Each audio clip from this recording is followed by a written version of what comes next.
नमस्कार, मी माधुरी वैद्य. झालं काय, युद्धजन्य परिस्थिती आता निर्माण झाली आहे आणि त्यातून घरकामात मदत करणाऱ्या ज्या बायका आहेत त्या सगळ्यांनी सुट्टी डिक्लेअर केलेली आहे आणि म्हणून आमची महिन्यातून एकदा होणारी किटी पार्टी परवा झाली. आता पुष्कळ दिवसांनी भेटल्यामुळे गप्पा रंगल्या होत्या, घरच्या दारच्या सगळ्याच. आणि त्यात एक जण म्हणाली, अगं तुम्ही मुख्यमंत्र्यांनी केलेलं ट्विट पाहिलं का?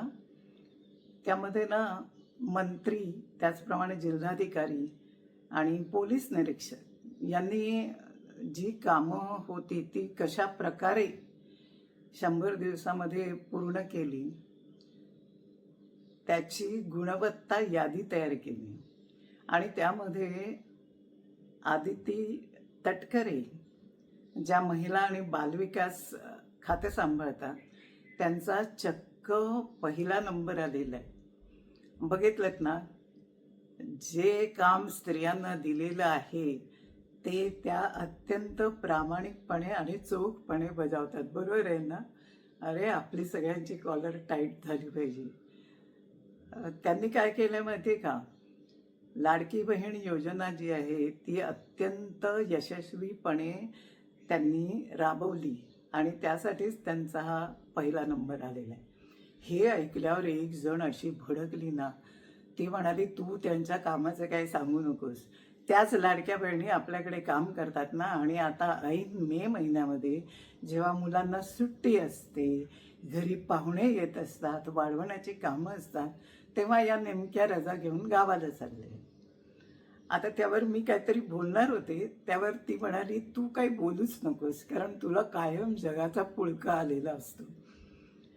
आता आमची एक स्किट लिहिणारी मैत्रीण आहे, तिने एकंदर परिस्थितीचा अंदाज घेतला आणि ती पटकन म्हणाली, ए थांब ग, गप्प बसा सगळ्यांनी, आपण एक स्किट बनवूया.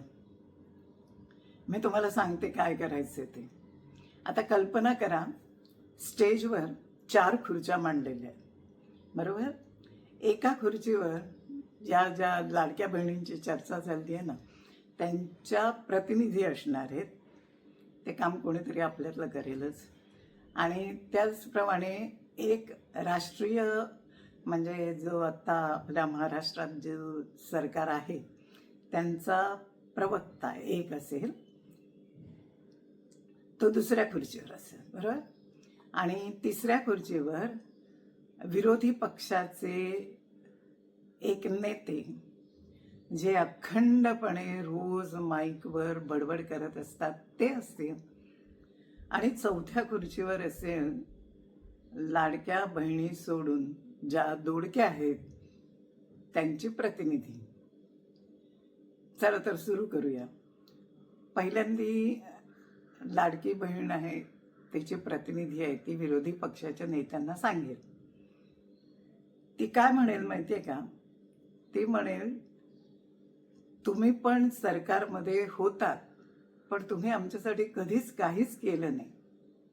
आताच्या सरकारने निदान आम्हाला थोडेफार पैसे देऊ केलेले आहेत आणि जे आमच्या खात्यात अगदी नियमितपणे जमा होतात. खरं म्हणजे आता सुद्धा तुमचे आमदार जे आहेत ते निवडणूक जिंकलेलेच लोक आहेत ना. त्यांना आम्ही ऐकलंय की 2 लाखापर्यंत पगार भेटतो आणि त्याशिवाय बाकी सगळं फुकट. तुम्ही आमच्यासाठी काय केलं? काहीच नाही. तुम्हाला माहिती आहे, आम्ही 4 घरची कामं करतो, तेव्हा आता या उन्हाळ्यात एखाद्या घरी जाताना आम्हाला रिक्षाचे 100-150 रुपये खर्च करावे लागतात. म्हणून आता आम्ही जी रजा घेतली आहे ती काही सुखाने नाही घेतलेली आहे. एक तर गावकी जपावी लागते आणि दुसरं म्हणजे आमच्या घरच्या गावाची कौलं शाबूत आहेत का, काही पडझड झाली आहे का, हे पण आम्हाला पावसाळ्याच्या आधी बघावं लागतं. आणि म्हणून आम्ही जिथे काम करतो त्यांची बिचाऱ्यांची गैरसोय करून आम्ही आता गावाला चाललोय. तर निदान आल्यावर तरी आम्ही फ्रेश असलं पाहिजे ना. म्हणजे त्यांनी एखादं काम जास्तीचं सांगितलं तर आम्ही आनंदाने करू. आणि त्यासाठी आता तुम्ही आत्तापर्यंत आमच्यासाठी काही केलं नाही आहे, तर आता खास AC बसची सोय आम्हाला प्रत्येकीला घरापर्यंत पोचवेल अशी तुम्ही स्वतःच्या खर्चाने केली पाहिजे. अहो, एवढं तरी करा, तुम्हाला थोडं पुण्य लागेल. नाही तर कोणी लोक तुम्हाला हल्ली चांगलं म्हणत नाही. आता ते काही बोलणार इतक्यात जी दुसरी प्रतिनिधी आहे ती सरकारी प्रवक्त्यांना म्हणाली, तुम्ही लाडकी बहीण योजना केली ते आम्हाला अजिबात आवडलं नाही खरं तर पहिल्यांदा. कारण काय, टॅक्स आम्ही भरतो आणि तुम्ही पैसे देण्याचं काम करून मोठेपणा मात्र पदरात घेतलात, म्हणजे मिळवलात. पण शेवटी आम्ही असा विचार केला की मंत्र्यांनी आपले पैसे हडप करण्यापेक्षा निदान तुम्ही ते गरिबांना देताय तरी. आणि तसं विचार करायला गेलं तर हसते परहसते आम्हीच त्या गरिबांची मदत करतोय हे आम्हाला चांगलं माहिती आहे. पण आता तुम्ही आम्हाला सांगा की या ज्या काम करणाऱ्या बायका आहेत त्या रजेवर जाणार आहेत, त्याच्या बदली त्या कोणीही द्यायला तयार नाहीत. मग आम्ही काय करायचं?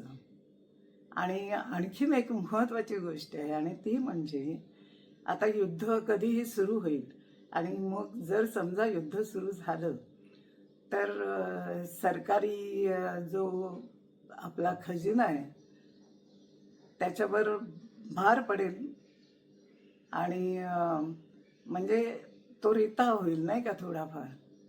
मग तुम्ही आमच्यावर आणखीन एक वेगळा टॅक्स लावून मोकळे व्हाल. मग तो टॅक्स तुम्ही या लाडक्या बहिणींना पण लावणार का? तिने हे विचारता क्षणी पडदा पडेल. कसं वाटलं स्किट? त्यावर सगळ्याजणी हसल्या आणि म्हणाल्या, जाऊ दे ठेविले अनंते तैसेची राहावे, चित्ती असू द्यावे समाधान. व्हिडिओ आवडला तर लाईक करा, शेअर करा, सबस्क्राईब करायला विसरू नका. पुन्हा भेटूया. नमस्कार.